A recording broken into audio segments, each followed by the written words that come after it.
Hey guys, we'll be here with a special presentation that is not directly about the city of Final Fantasy Opera Omnia Global, but it's one of those topics where it could affect the future of the game. So, what am I exactly talking about here? And the exact topic involves the United States government. The government bringing up a legislation to do some banning, quote unquote, of loot boxes in games for those accessible to gamers underneath the age of 18.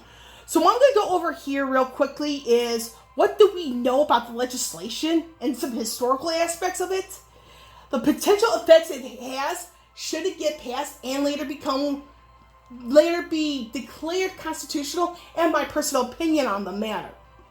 So the historical aspect of this legislation, in the sense of it being proposed, is that this is before what was going on in recent weeks. There was actually an investigation into loot boxes that stems back from the fall of 2018 by United States Senator Maggie Hassan, and she actually used some information found from the United Kingdom Gambling Commission. I was able to locate an article from Telegraph, which is a British journalistic source, which I'll have the link to that in the description below. And some information there, I'm like I said, I'm going to hold my thoughts on it until the very end. So that we do know she has quoted some information from the United Kingdom Gambling Commission. Now, recently, United States Senator from the state of Missouri, Josh Hawley, is the one that has brought up the actual legislation. YongYea, and that's a YouTuber that's quite well known. He actually has a video up with the actual language of the bill, which I'll have in the description. The name of the video you need to look up in order to get the actual language, because I'm recording this from my mobile, and it's going to be way too much work for me to really put the exact link without screwing it up. So, also the Quartering, he actually has a video on the matter, and from what I caught from those two particular videos, they both support the bill.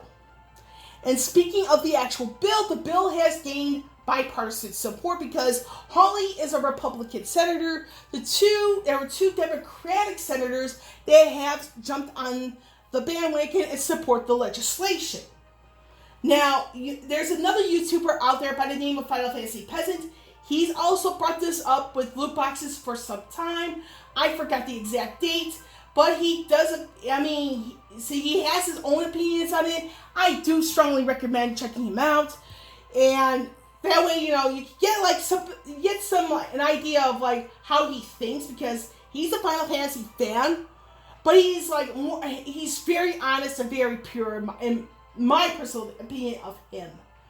So, with that out of the way, there's a supposed version where the games would be required to reveal the exact rates, in which Square Enix can be seen as one who is ahead of the game in that aspect, because with Brave Exvius and Opera Omnia, they both have their rates posted and what people can be expected to get.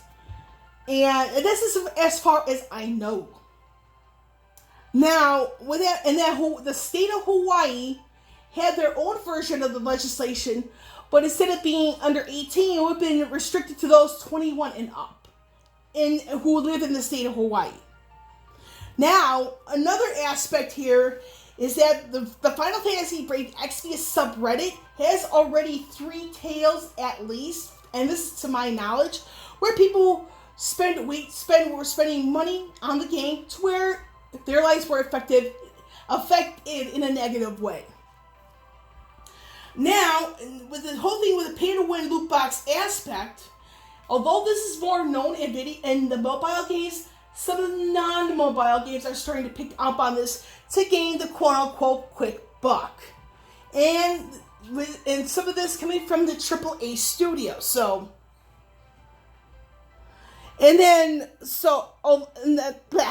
Besides all of that, the Entertainment Software Association actually opposes this, alongside a journalist for Forbes by the name of Paul Tassi.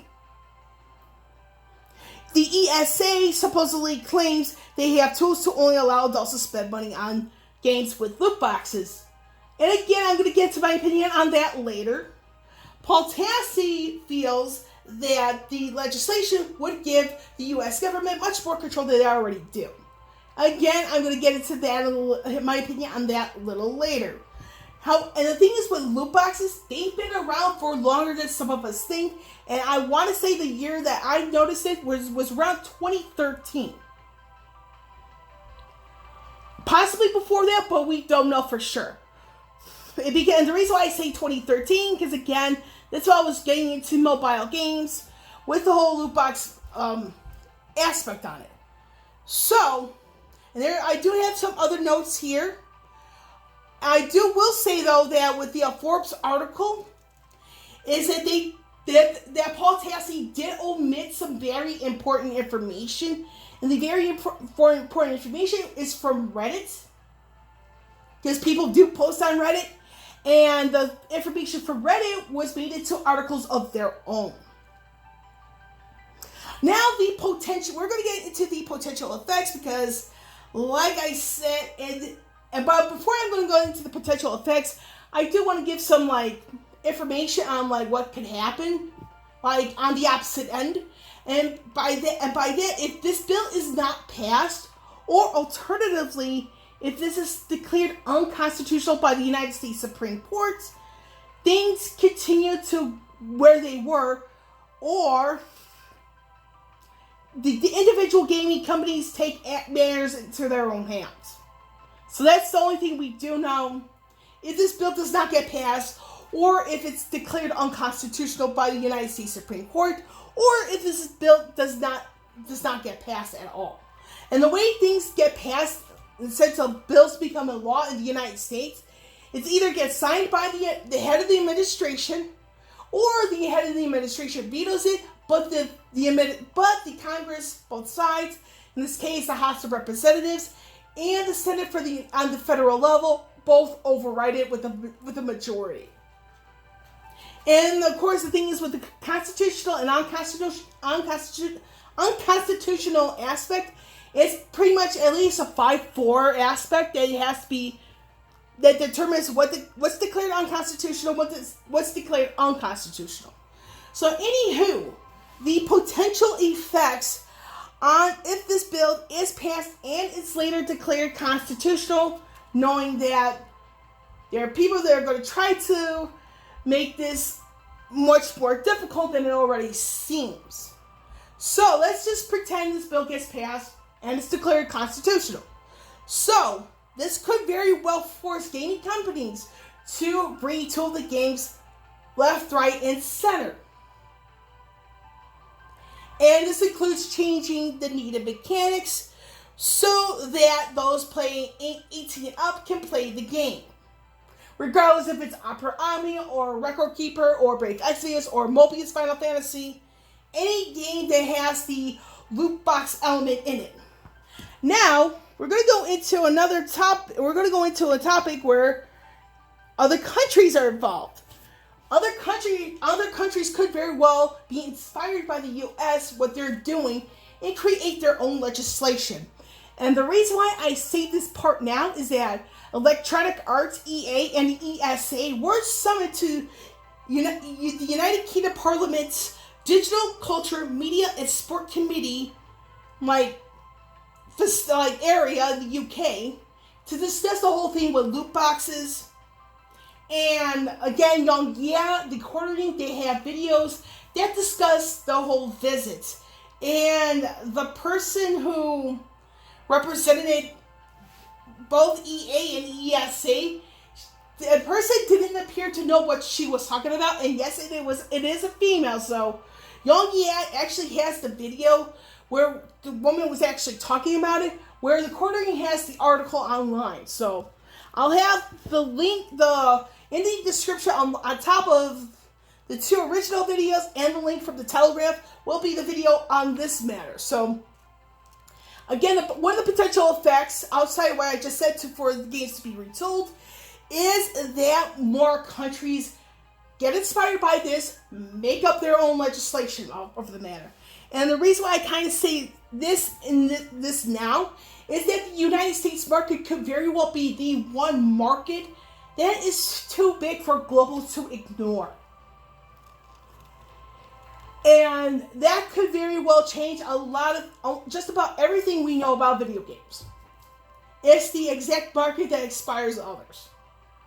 Now, with the development of quality games, this probably goes back into full force. Instead of AAA studios or any studio to make less quality games, but add the microtransactions, loot box mechanics to make a quick buck, they either get rid of that or label the games adults only, which would increase restrictions on who can actually play this game.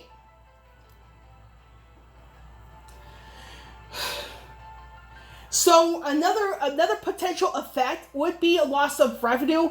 And again, this is because of the retooling, the age restrictions, all of the games that can be played. And this could be the end of some studios. Then we're probably going to be seeing, in another potential effect, less games with the very loot box microtransaction element in it. And why is that? It's because they're going to be forced to make quality games once again. They're going to be forced to make more complete games with less bugs. This could be the change to gaming studios where they don't have to worry about rushing things, where people don't have to return things because the game has a major bug that you can't complete it. That sort of thing. And now what is my take on all this? As much as I like Dissidia, Final Fantasy Opera, Omnia, and Square Enix, this is a legislation, a bill, that we desperately need on global. Because people are leaving games like this because the gacha / loot box microtransactions aspect is kind of forcing people's hands, if you will. Because I don't want to be one of those that leaves the game because people refuse to change. And this game desperately needs change if it is to survive. And